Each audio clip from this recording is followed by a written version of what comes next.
안녕하십니까. 일주 만에 뵙게 되니 또 반갑습니다. 늘 반갑습니다. 오늘의 말씀은 나귀가 말하다라는 제목으로 말씀을 전해보려 합니다. 벌써 이렇게 설교 말씀을 전한 지가 1년이 넘었는데 1년이 넘게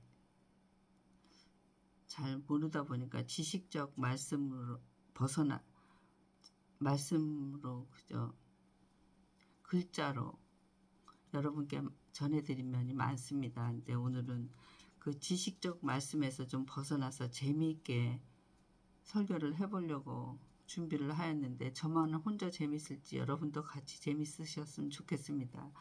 제가 원체 재미없는 사람이라 아무리 재밌게 얘기해도 사람들이 웃질 않습니다. 저 혼자만 웃지. 어려서 읽던 이서부화에서는 많은 동물들이 출연을 합니다. 그래서 동물들이 나와서 사람들과 직접 대화하고 생각을 말하고 사람과 똑같이 하면서 우리들에게 교훈을 주고 우리들에게 올바른 삶을 이야기해 주기도 합니다. 근데 오늘 전하게 될 말씀은 성경 전체 중에서도 좀 특이하게 동물이 사람과 대화를 나누는 몇 안 되는 장면 중에 하나로 이서부화처럼 동물들을 작가가 만들어낸 것이 아니라 여기서 낙타가 진짜 낙타고 진짜로 사람과 대화를 합니다. 하나님께서 그렇게 만드셨기 때문에 그렇게 됐습니다. 오늘 본문은 민수기 22장 21절부터 30절까지를 올리는데 사실은 41절까지 끝까지 다 해당되는 말이지만 시간 관계상 30절까지만 여러분과 같이 읽겠습니다. 어린아이들 이서부와 이야기와 같은 민수기 22장 21절에서부터 30절 말씀입니다.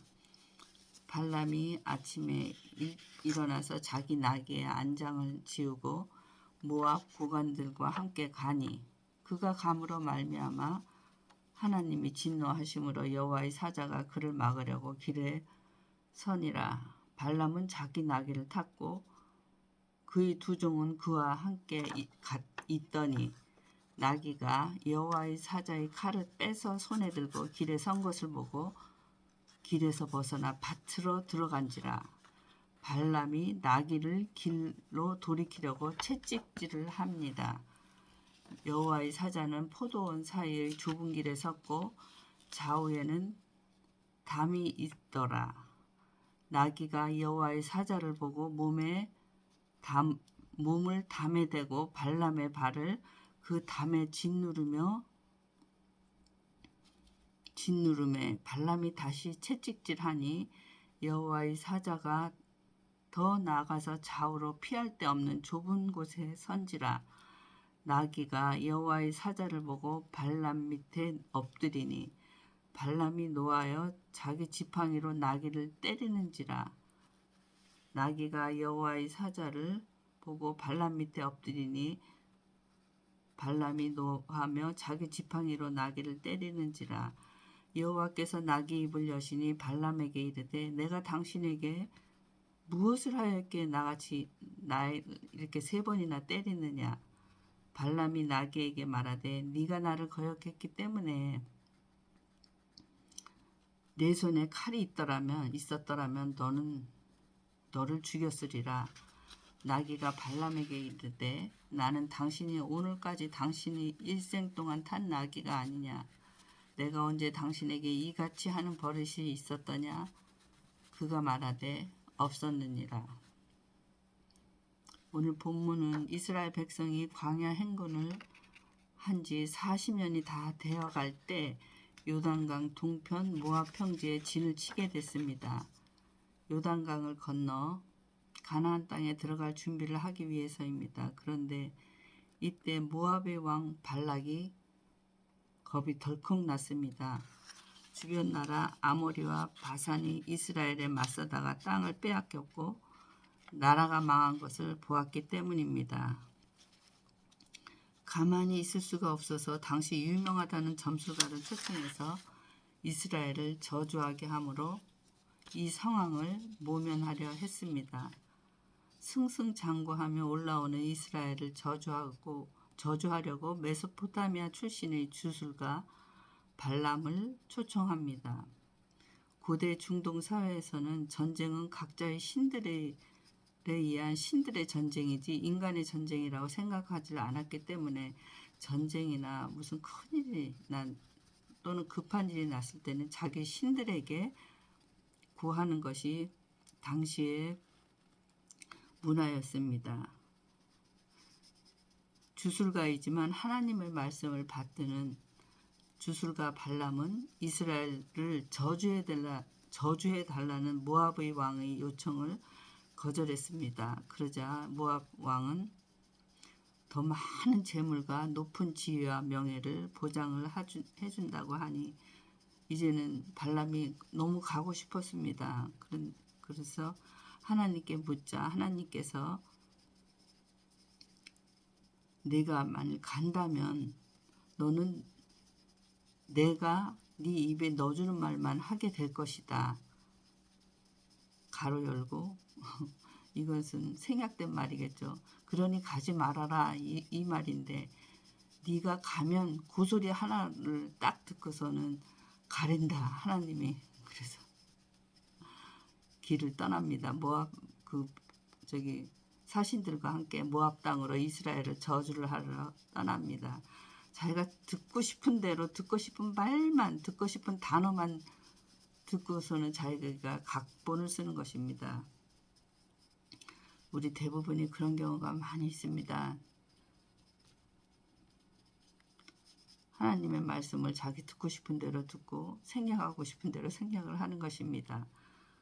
평상시 우리 할머니들이 한 번쯤 겪었을 그런 우스갯소리가 있습니다.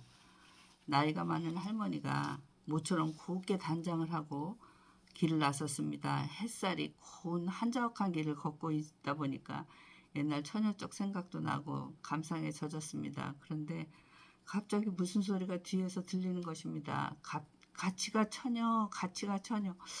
주변을 돌아봐도 아무도 없습니다. 할머니 혼자입니다. 그래서 저 사람이 무슨 소리를 하나 하고 이렇게 트럭을 보니까 트럭에 젊은 남자가 하나 앉아 있는 거예요. 그래서 속으로 생각하기를 내 뒷모습이 처녀 같았나. 그러면서 가방을 뒤적뒤적 해서 보청기를 꺼냈습니다. 그래갖고 보청기를 끼니까 아주 깨끗이 잘 들립니다. 그랬더니 같이가 처녀가 사실은 갈치가 1,000원, 갈치가 1,000원 그 말이었습니다. 할머니 듣기 좋은 대로 듣다 보니까 가치가 처녀로 듣게 된 것입니다. 이처럼 오늘 본문의 발람이 딱 이랬습니다. 가게 되면 내가 전하고자 하는 말만 네가 하게 될 것이다. 말씀의 뒷말은 듣지도 않고 가게 되면 이라는 말 중 가게 되면이라는 한마디만 듣고 하나님 말씀을 듣고 싶은 대로 듣는 말고는 말씀을 오해하였습니다. 기도하고 하나님 뜻을 잘못 파악하는 데는 우리가 듣고 싶은 대로 듣는 면이 그런 것도 많이 작용을 하는 것 같습니다.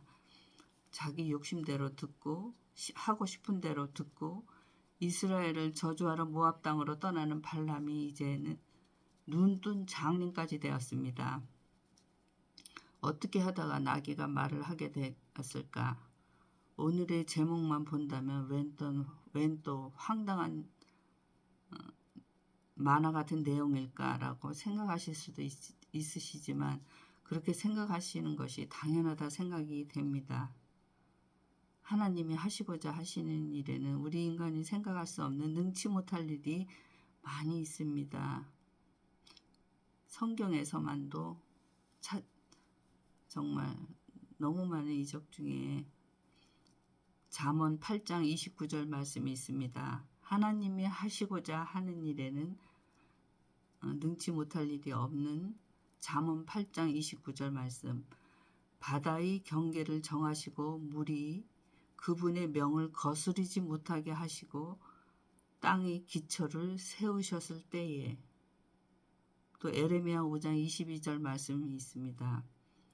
나는 모래로 모래로 바다의 경계선을 만들어 놓고 바다가 넘어설 수 없는 영원한 경계선을 그어 놓았다.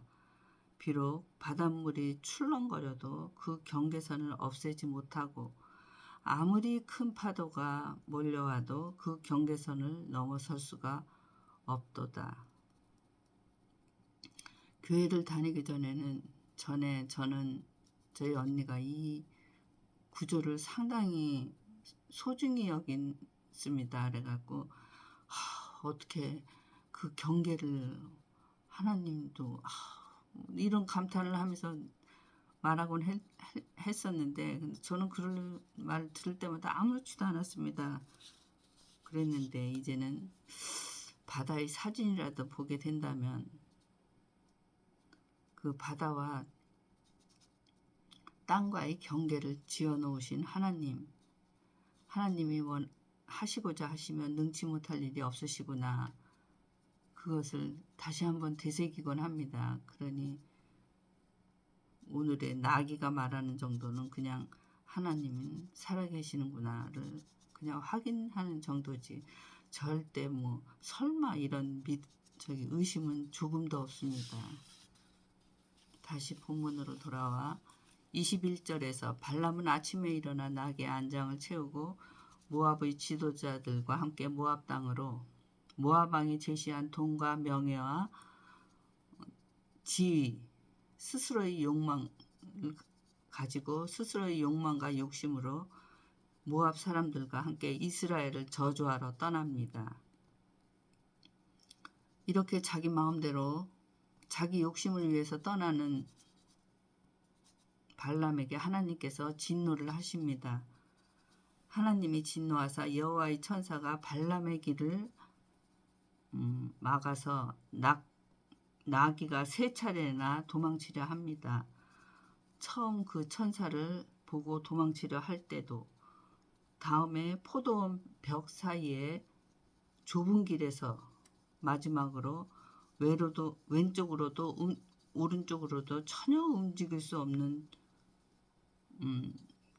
좁은 길에 천사가 섰을 때도 나귀가 도망치려 하자 여호와의 사자를 보지 못하는 눈뜬 장님이 된 발람은 애매한 나귀만 잡습니다. 나귀를 때리는 것입니다.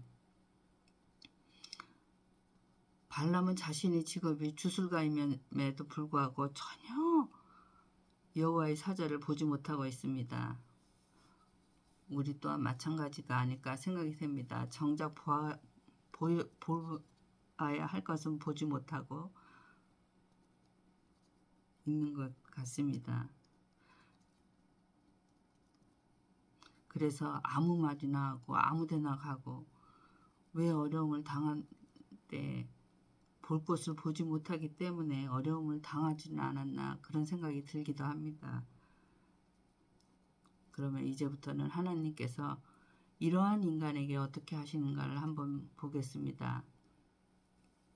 첫 번째, 하나님은 말씀하십니다. 30절에 보면 나귀가 발람에게 말을 하고 있습니다. 나는 당신이 오늘까지 평생을 타고 다니던 나귀가 아니냐. 내가 당신에게 이런 식으로 행동을 한 적이 있느냐? 그랬더니 발람이 없었다. 대답을 합니다. 나귀로 하여금 말을 하게 한 것은 하나님이십니다. 하나님께서 입을 열어주시면 나귀도 말을 합니다. 두 번째, 하나님은 눈을 뜨게 하십니다. 31절입니다. 그때 여호와께서 발람의 눈을 뜨게 하시사 그는 여호와의 천사가 칼을 빼고 그 길에 서 있는 것을 보게 됐습니다. 그가 얼굴을 땅에 대고 엎드려 절했습니다. 나귀를 들어서라도 돌들을 사용해서라도 우리에게 하나님의 음성을 들려주시는 하나님께서 지금도 우리에게 하나님의 나라와 하나님의 마음과 하나님의 뜻을 볼 수 있도록 하십니다. 그분이 하나님이십니다. 세 번째로 하나님은 막아서십니다. 32절에서부터 33절 말씀입니다. 여호와의 천사가 그에게 말했습니다. 왜 네가 네 나귀를 이렇게 3번씩이나 때렸느냐? 내 앞에서 내 길이 잘못됐기 때문에 너를 대적하러 내가 왔다. 나귀는 나를 보고 3번이나 내 앞에서 비켜섰다. 만약 이 나귀가 비켜서지 않았다면 틀림없이 지금쯤 나는 너를 죽이고 나귀는 살려주었을 것이다. 하나님의 자녀가 된 우리들이 가는 길이 잘못된 길이라면 하나님께서 막아서십니다. 일이 안 되게 하십니다. 정말 원하고 죽을 힘을 했는데도 안 되는 일이 있습니까? 하나님께서 막아서신 것입니다. 하나님께서 막아서셨기 때문에 우리가 지금 이렇게 사는 것입니다. 사단이 대단한 것 같아도 하나님이 막아서시면 아무것도 아닙니다. 그래서 이 역사는 뒤죽박죽 흘러가지 않습니다. 이렇게 역사, 즉 히스토리, 그 남자의 이야기는 이렇게 뒤죽박죽이 아니라 올바르게 흘러가는 것입니다. 그런데 중요한 게 있습니다. 끝까지 하나님 뜻에 따르지 않고 비켜서지 않으려 하면 안 됩니다. 우리 가운데 그렇게 원하고 원한 일이지만 되지 않은 일은 하나님께서 무심하셔서 우리에게 내리신 벌이 아니라 하나님께서 우리가 그 길을 가면 안 되기 때문에 여러 통로로 막아서신 것입니다. 하나님은 지금도 그 일을 하고 계십니다. 마지막으로 하나님은 하나님의 계획을 이루십니다. 34절에서 35절을 읽겠습니다. 발람이 여호와의 천사에게 말했습니다. 제가 죄를 지었습니다. 저는 당신이 저를 맞서서 길에 서 있는 줄을 몰랐습니다. 지금이라도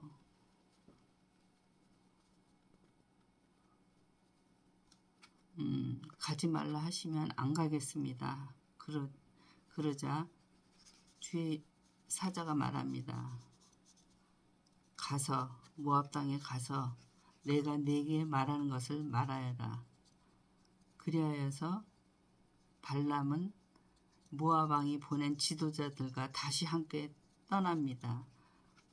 하나님께서는 너는 내가 너한테 주는 말만 하게 될 것이다 라 말씀하십니다.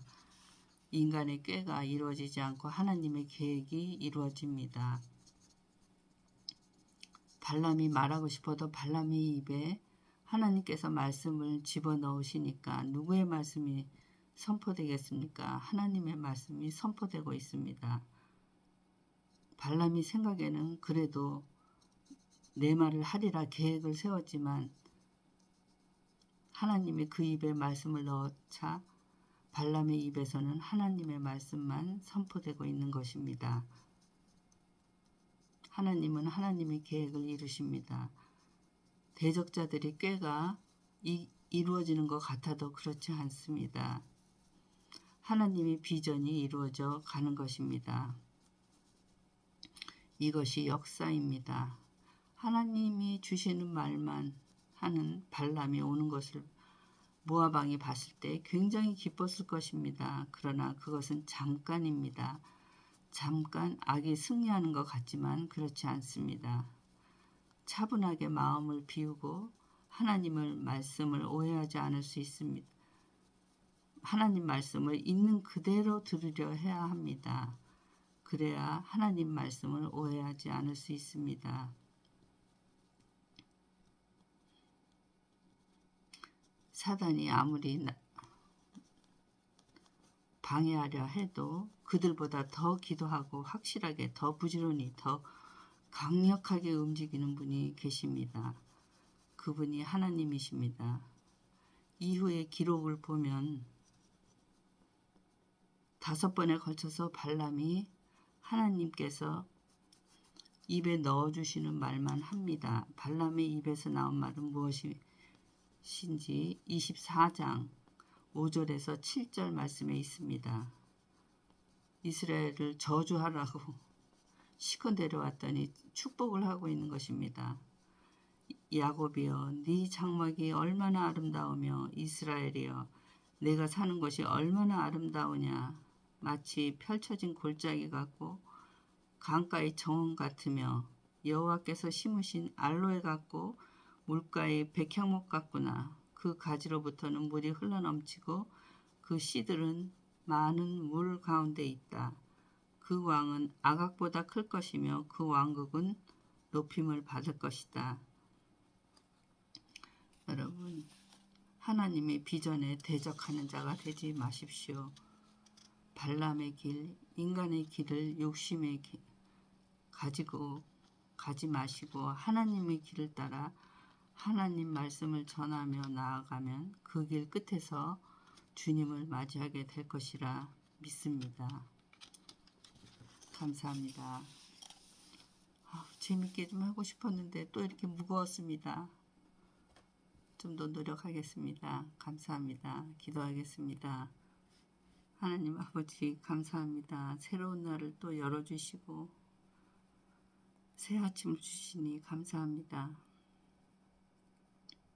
부족한 제가 여러 성도님들 앞에서 하나님 말씀을 전하였습니다. 우리들이 가끔 늘 범하고 있는 내 듣고 싶은 대로 듣고 내가 말하고 싶은 대로 듣고 말하고 내가 생각하고 싶은 대로 생각하는 우리 인간들의 모습에서 하나님의 은혜와 도움을 원합니다. 하나님의 말씀을 있는 그대로 받아들일 수 있는 그런 은혜 내려주시옵소서. 하나님의 뜻을 그대로 받아들일 수 있는 그런 눈과 귀를 열어주시고 입을 열어주시옵소서.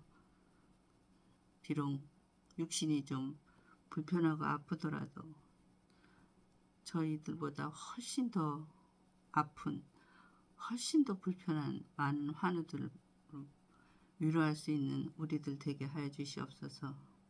항상 있는 그대로의 만족으로 있는 그대로를 찬양하며 하나님께 영광 돌릴 수 있는 그런 믿음의 사람 되기를 원하옵니다. 주여, 이 길 끝에 가면 주님이 계시다는 그 희망 가지고 쭉쭉 주님 인도하시는 대로 앞으로 나아갑니다. 오늘도 내일도 늘 하나님께 인도받기를 원하며 우리 주 예수 그리스도의 이름으로 기도드렸습니다. 아멘. 감사합니다.